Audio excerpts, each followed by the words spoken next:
Di video ini kita akan membahas mengenai vibration isolation, konsep isolasi vibrasi. Nah, tetapi kita coba bahas terlebih dahulu kenapa kita perlu melakukan vibration isolation.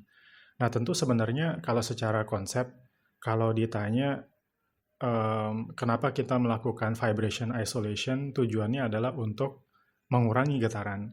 Tetapi konsep utamanya yang lebih efektif kita lakukan untuk mengurangi getaran itu adalah untuk stop atau modify source of vibration.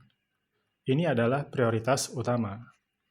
Nah, baru kalau seandainya hal ini tidak bisa dilakukan, kita baru akan beranjak ke vibration isolation, melakukan isolasi antara sumber getaran dan juga sistem yang ingin kita lindungi. Oke, sebelum lebih jauh mengenai vibration isolation, beberapa hal yang perlu saya coba bahas kembali adalah pertama konsep base excitation, karena sebagian besar diskusi mengenai vibration isolation adalah untuk model base excitation. Nah, ini sudah saya bahas di video sebelumnya. Di video ini silakan mungkin untuk yang belum menonton atau sudah lupa bisa melihat kembali. Nah, base excitation itu modelnya diberikan di sini. Jadi ada base, lalu kemudian ada massa atau sistem. Nah, yang terjadi adalah dari base memberikan eksitasi eksternal, lalu terjadi yang disebut sebagai transmission atau transmissibility ya. Maka ada konsep transmissibility di dalam model base excitation. Nah, apa yang tertransmisi yaitu displacement atau force. Jadi ada dua hal ya, yaitu displacement transmissibility dan juga satu lagi adalah force transmissibility. Karena ada dua kemungkinan yang bisa tertransmisikan dari base ke sistem atau massa, yaitu displacement atau force, dan ini menjadi indikasi seberapa besar vibrasi yang terjadi. Nah, kedua hal ini, baik displacement transmissibility maupun force transmissibility, bisa kita nyatakan dalam persamaan ini ya. Ini langsung saya berikan, persamaannya adalah seperti ini, dan ditunjukkan dalam grafik. Nah, ini kita coba bahas dulu sedikit mengenai grafiknya.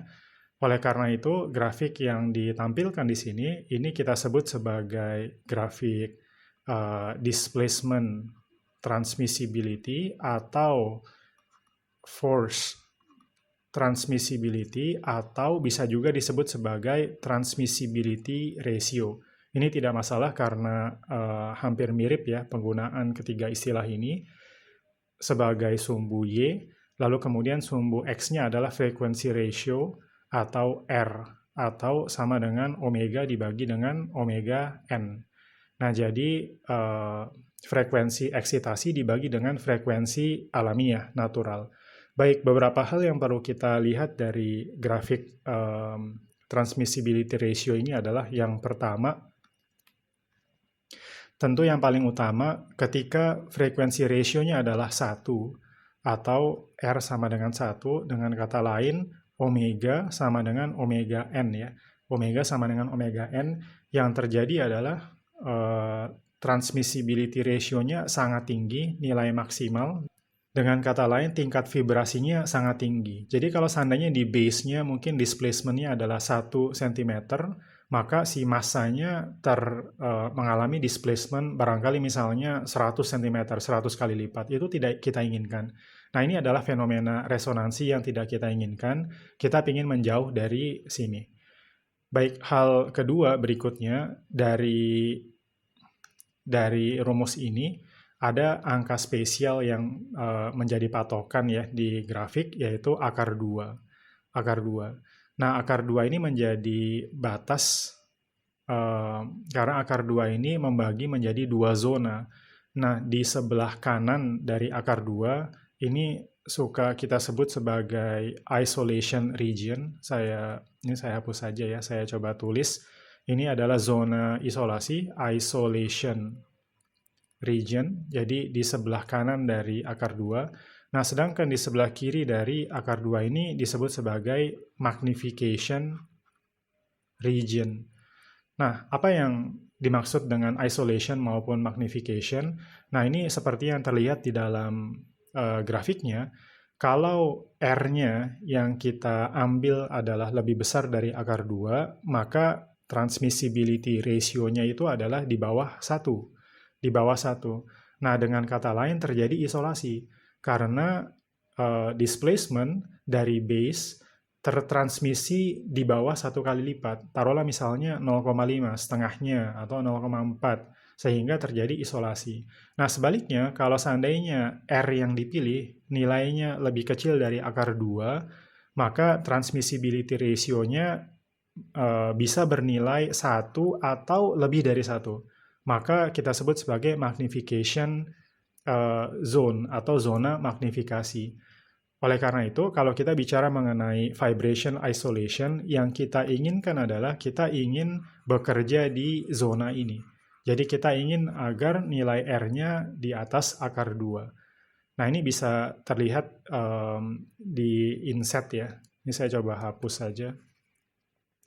Ini bisa terlihat di inset ini. Jadi zona di sebelah kanan akar 2 di zoom agar lebih jelas.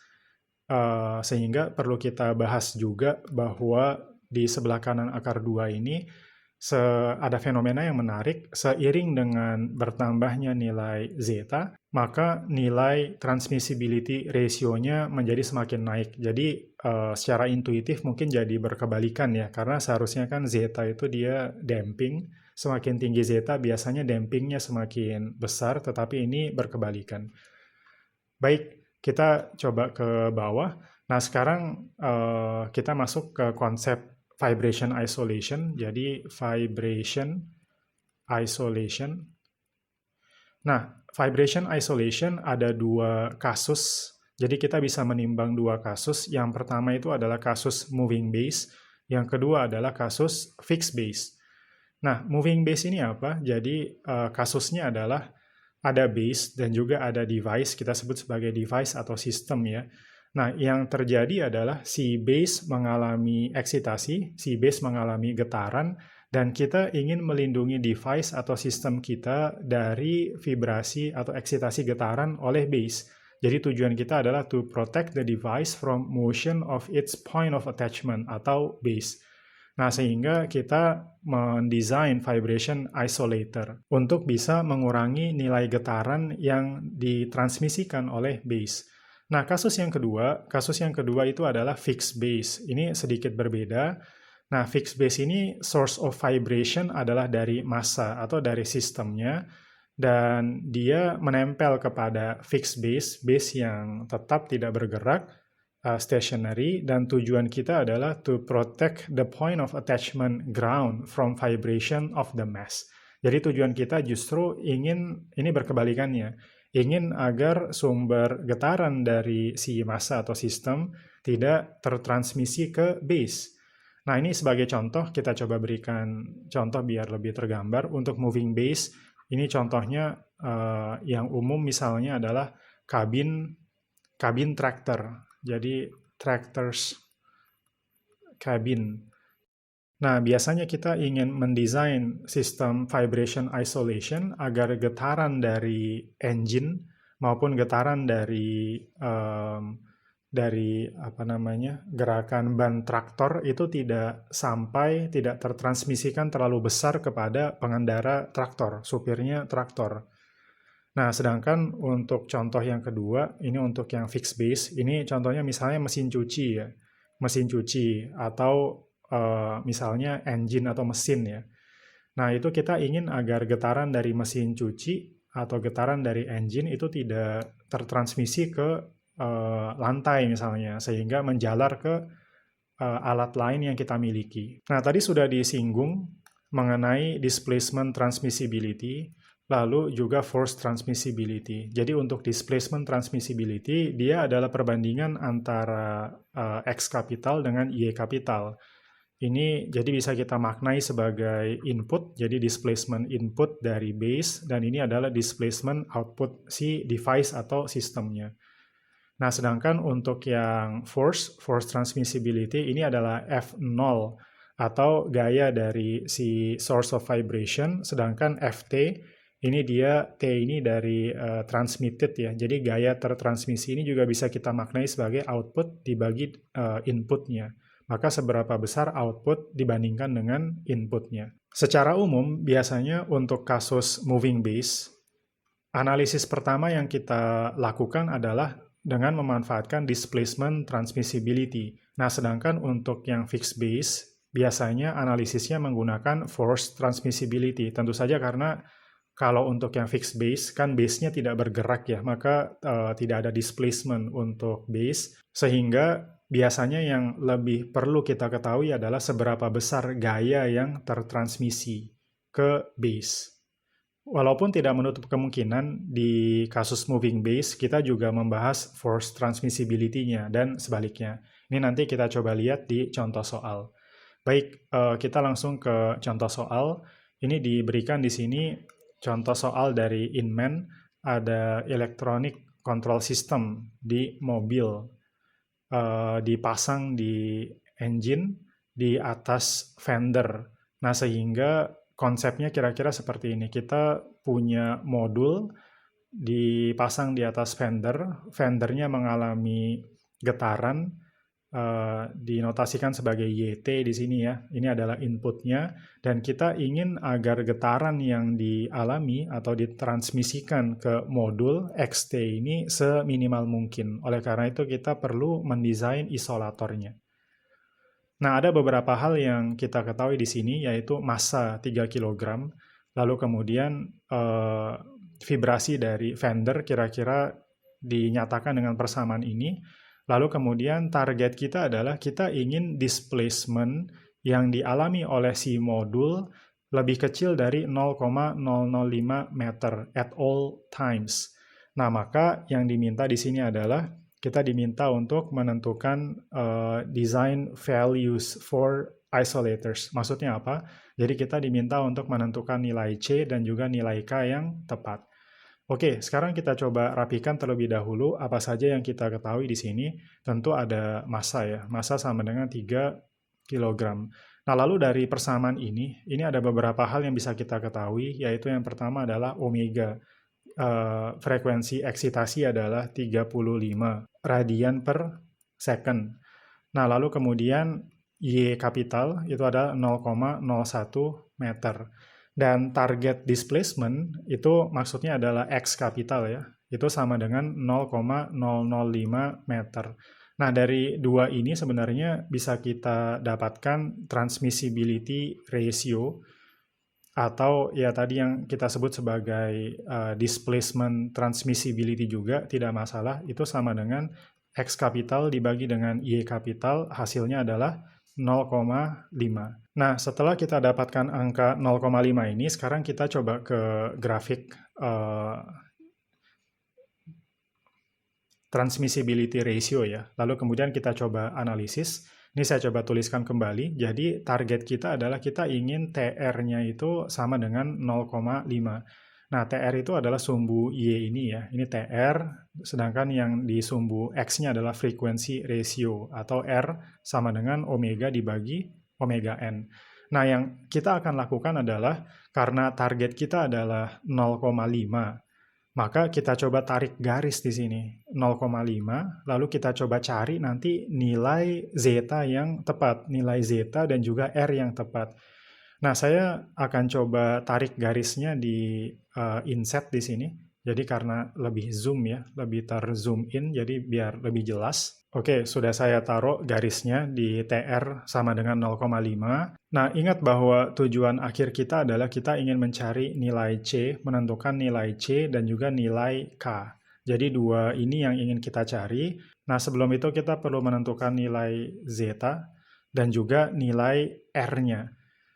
Nah, kalau kita coba lihat dari garis merah ini, garis merah putus-putus, maka ada beberapa kemungkinan kombinasi sebenarnya. Nah, sebagai contoh, kalau kita coba lihat ini zeta sama dengan 0,2 ya. Ini kan garisnya yang ini. Nah, kita bisa tarik kira-kira di sini ya. Ini di sini perpotongannya. Lalu kita bisa coba tarik garis ke bawah, maka R-nya adalah kira-kira 1,8. Jadi untuk zeta sama dengan 0,2, R-nya 1,8. Nah, atau saya coba ambil yang contoh yang diambil oleh Inman.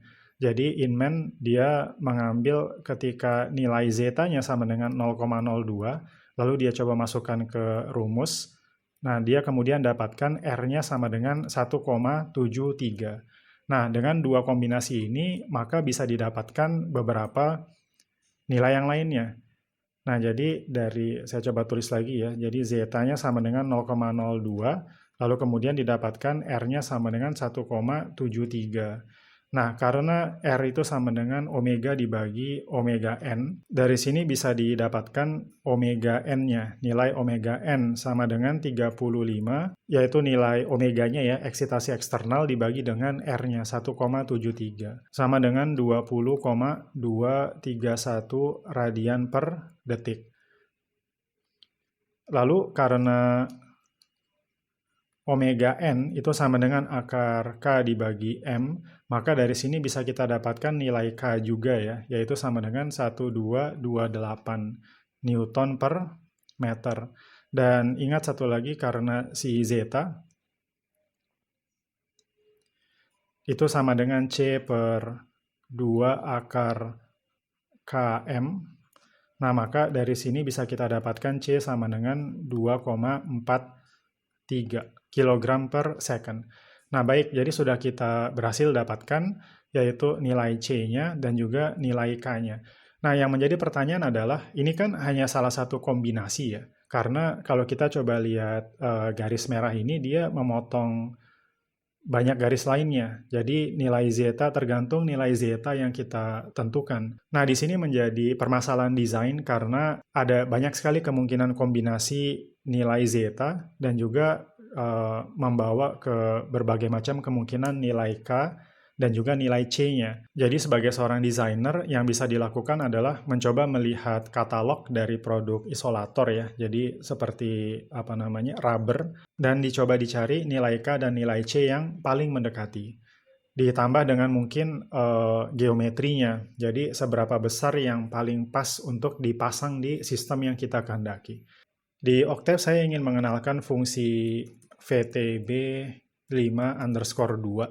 Nah, jadi di sini disebutkan bahwa dia bisa menghitung force. Jadi nilai force transmitted through the base dengan memberikan nilai input yaitu K, kemudian Y kapital, R, dan juga transmissibility ratio. Nah, ini kita coba konfirmasi ya untuk soal yang kita kerjakan. Jadi berapa nilai force yang ditransmisikan. Jadi kita bisa coba memakai VTB5_2, kita coba masukkan nilai-nilainya. Stiffness-nya, nilai stiffness yang kita dapatkan tadi adalah 1228, lalu kemudian nilai Y kapital itu adalah 0,01, lalu kemudian nilai R-nya tadi kita dapatkan 1,73, lalu transmissibility ratio-nya adalah 0,5. Nah, maka didapatkan nilai transmitted force-nya itu adalah 18,3764 Newton.